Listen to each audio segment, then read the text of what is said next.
Hi everyone and welcome to the DosTalk. This is a podcast about student life abroad through the eyes of friends from post-Soviet countries. My name is Madina, I'm from Kazakhstan. My name is Leyla, I'm from Azerbaijan. And both of us are currently doing our masters in Denmark. And today we're gonna share some more knowledge on Danish culture because we have a guest, local guest, Ivan. Hello. Can you please briefly introduce yourself? Like, you're doing your masters, do you do your bachelor's? Or? Yeah, my name is Eva and I'm 26 years old and I'm currently finishing my master's in a subject called pedagogics, which is about education, but it's a Scandinavian kind of view on it.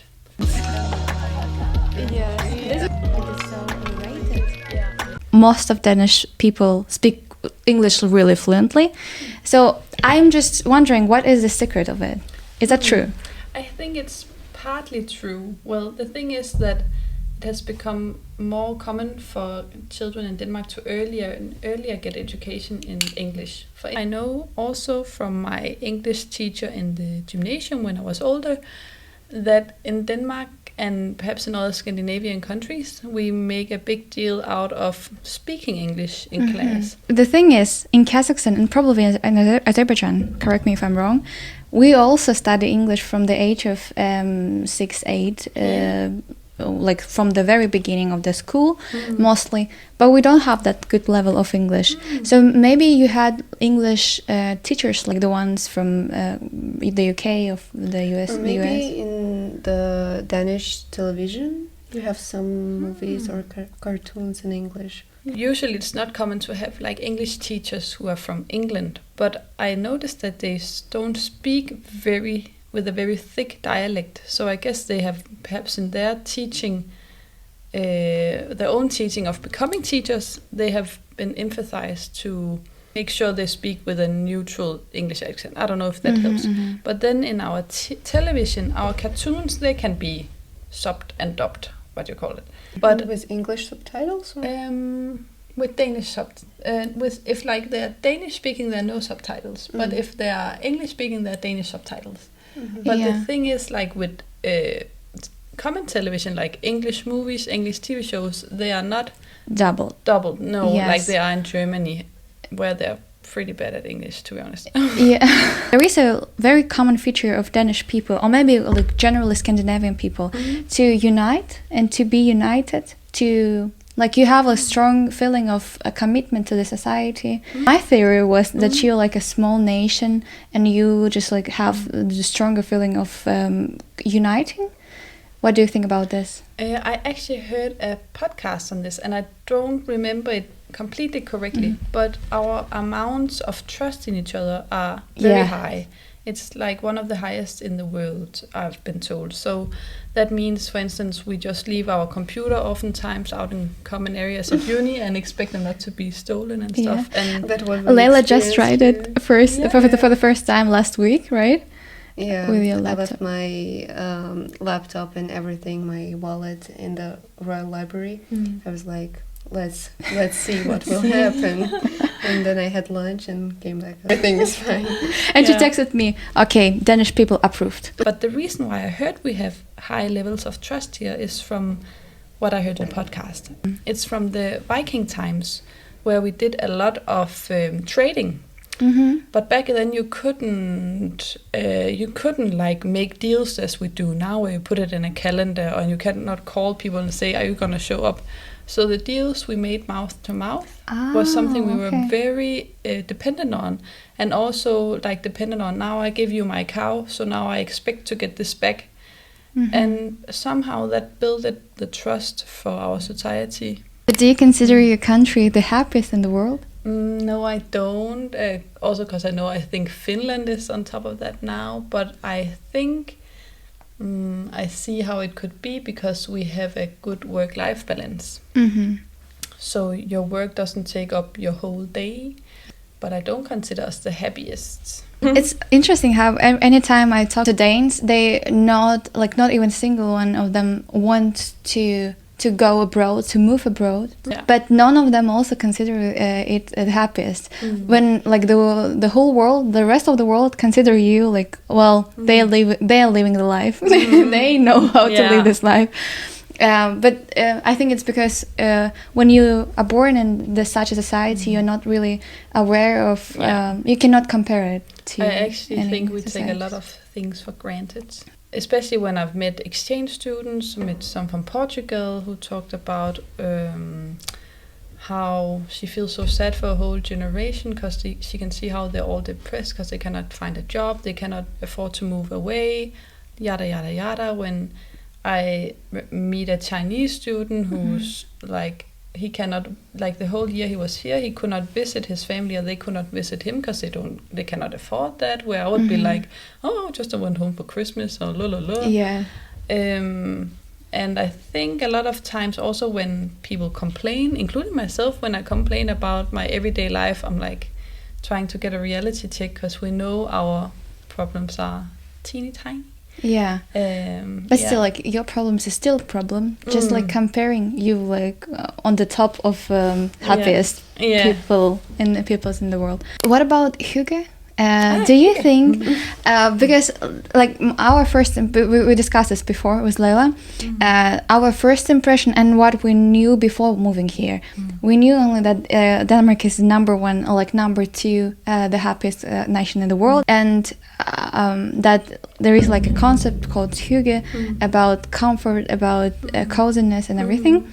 And I think it became so popular, and we discussed this with our mutual friend Noah, and he said it is so overrated because it's like just in our DNA, and people say that they're just so obsessed with this concept. I actually think too it's a little overrated in the fact that all people go out and have a hyggelig time. It's just that I guess we put a word on it. Because, like, for instance, if you guys go out and sit with your friends on a sofa, watching a movie, having a cozy chat, that's also hygge. I feel like hygge is low arousal, cozy time, if you know what I mean. It's not like fun as a party. It's more like, being together.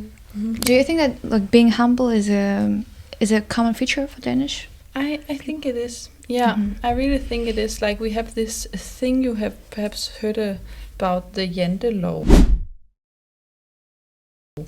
The law of Jante, and I don't know who Jante is, but it's like this thing of not thinking you're better than anyone else. I heard it from in Sweden. Yeah, they apply this. There is like a concept in Sweden, not fika, but lagom, okay. Which means that you are not you're not better or worse than anyone else. It's pretty much the Jante law thing. Yeah, where I think it makes us that it's looked a little down upon if you go out and say I have this and this career and I earn this much money and I get these grades and stuff like that. One small question about kindergarten. I saw like a meme, international meme.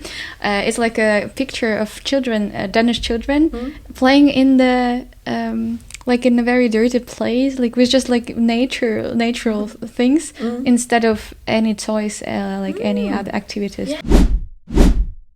But this is a certain kind of kindergartens which has gained more and more popularity actually, and they are called either forest kindergarten or nature kindergartens. Oh, wow. And they are out in all sorts of weather, and they are out in their thick coats, and they get totally wet by the rain, and they eat their lunch out in the forest, and they just play with sticks and run around. These little kids going like to the 3 forest? years old. Yeah, okay. with the two not teachers but pedagogues we call them, and the concept is basically to like not confine the kids behind a fence.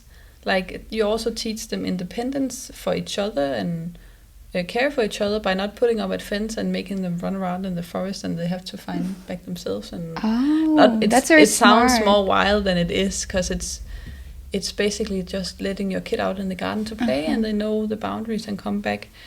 But this is a new kind, or not a new kind, but it has gained a lot of popularity. I recently heard a podcast about it, and I think parents put a lot of worth in it, because nowadays kids have so much screen time, so they want them to come back to creating your own fantasy with a stick That's and smart. mud and leaves. Now I'm thinking about my kindergarten. I spent my childhood in Uzbekistan. We had a lot of toys. They were so attractive. I always wanted to play with them, but we were not allowed to touch them even. We had like the toys that we can only just observe in our space, and toys that you can use. They were not that good at those ones. And my mother said that it's just for the commission that will come and check. That's a Soviet Union heritage. About bullying, it's not common at all. It is quite common, I think. Yeah, I don't think that we are like exceptional at not having a bully. And there was this girl in my school. She or they identified as a vampire.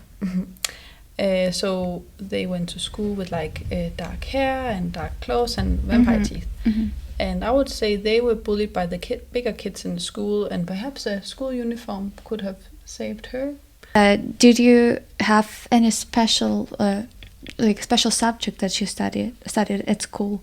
Like something that you find weird, either weird or just very special about your educational system? Like, for example, like maybe it will give you some inspiration. In Kazakhstan, there was a subject called self-knowing. Okay. Yes, self-exploring kind of. Yeah. It was introduced by the first lady, ex-wife of our ex-president. She introduced a subject that was aimed to help us to explore our inner world. And what we did, it was like a very weird structure, to be honest. Now it's out of usage in the educational system. Now we have another president, you know. Yeah. But so the key features of that course was sitting, meditating, listening to music, like, you know, to the sounds of nature. And while your teacher is reading kind of like, you know, as affirmations and motivational words. What? Yeah, and then she turned, like our teacher, she turned off the music and asked us what did we feel during that session. And was it like graded? This? I think it was just like, did you pass or not? Yes. That's so cool. That wasn't. I still can't get the point of this. Yeah. It didn't help me at all. Which is like what we did. It was like, when will it finish? We didn't have that, but we had something similar in like a year where we had maybe half an hour every second day where we had brought our own blankets, and we had to go into this big room and we just laid down, and then it was just relaxed time. And then either we could take a nap, or sometimes they would play some slowing music, or they would read us a story. In the kindergarten. It was actually when I was in sixth grade. I don't know if it was something about kids being stressed or whatever. They wanted us to like calm down. It's so overrated. You always gain your scholarship no matter what grades you have, which is really great. And you have like solid scholarship. You get the same amount from the state. Yeah. And so, can you live for this amount of money? I can, but I think it's because partly I have a low, what do you call? Can you tell us how much we get from the state? So before taxes, we pay taxes from the support we get. Before taxes, I think it's 6,300 crowns.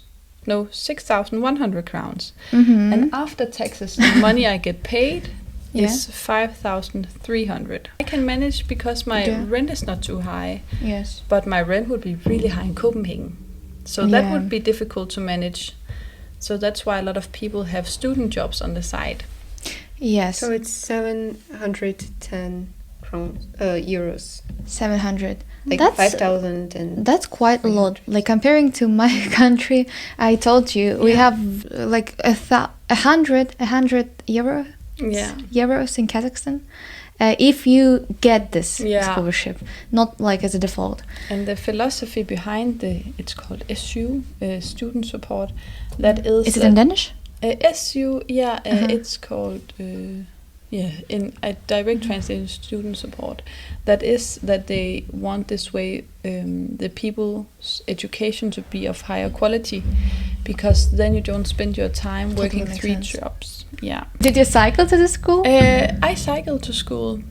From at what age?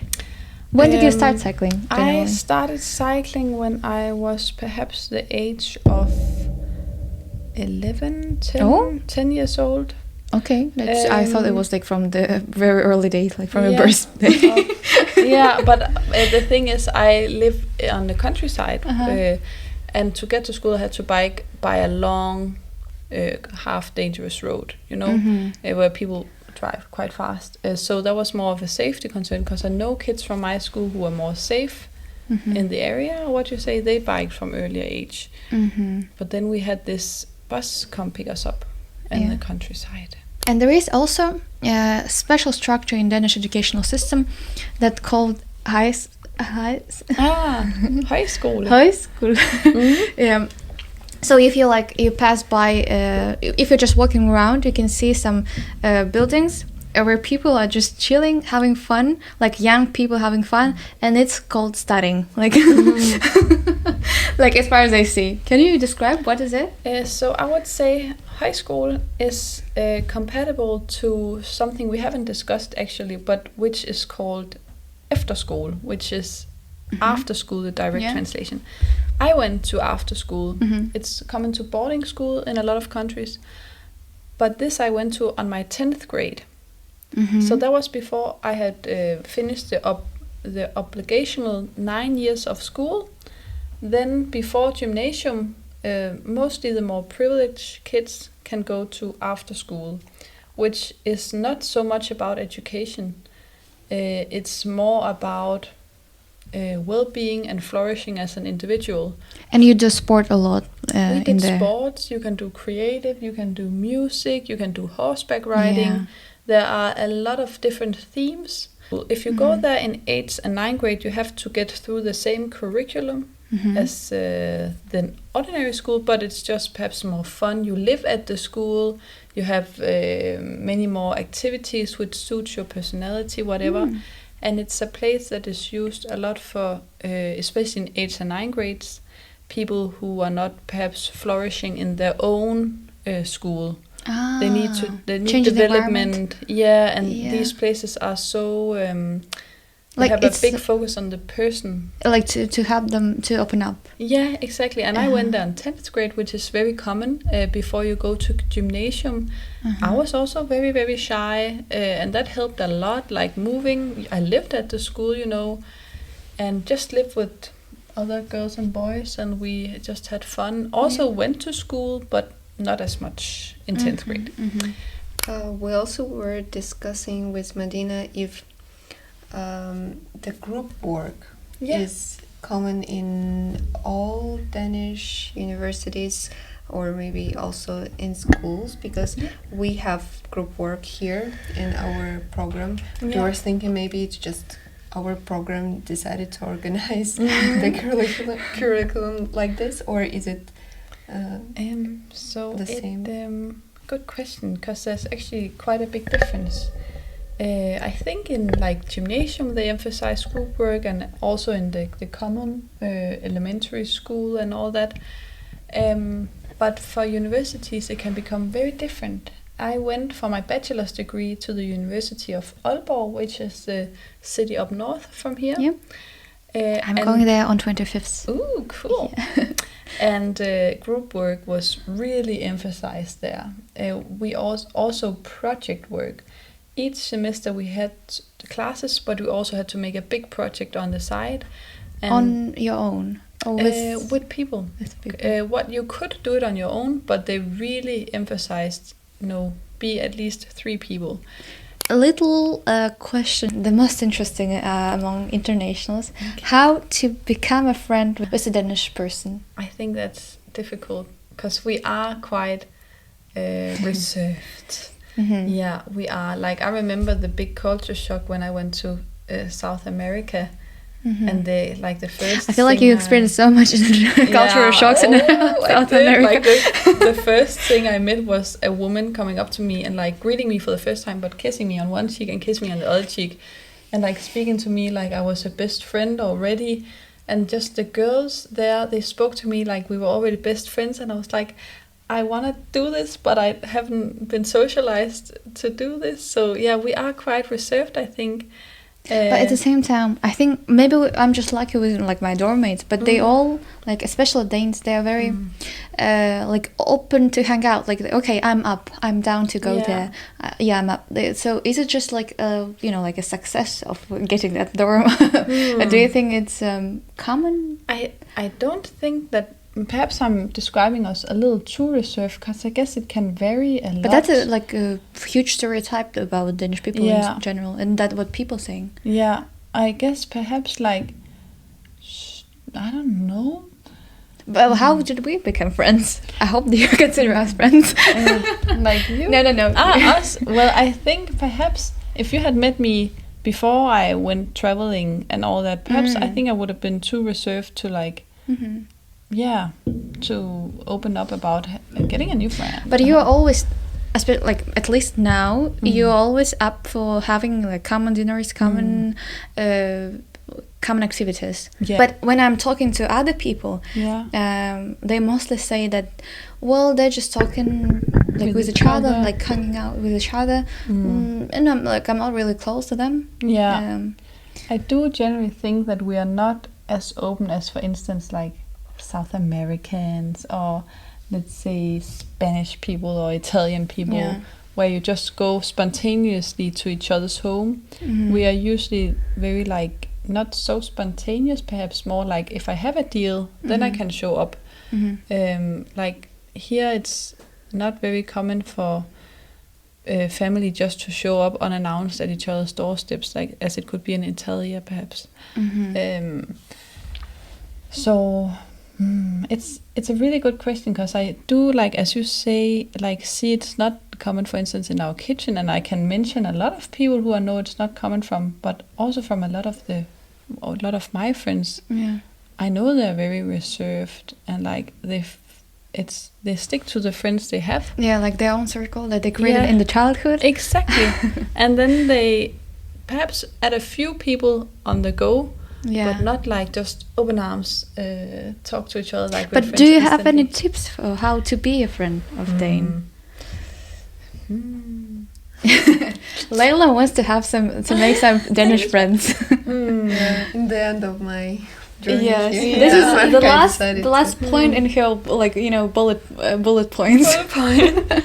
I think the thing is that it can be difficult. Maybe to drink with you. Perhaps like go to a Friday bar. Yeah, or going to like a volunteering group or reading book club or something like that, because I think the thing is that a lot of people, anywhere you travel, people are established, already have their friend group. And then in a lot of cultures they're just more open to adopt you into those. But perhaps here in Denmark it's just we are just maybe too awkward. I don't know.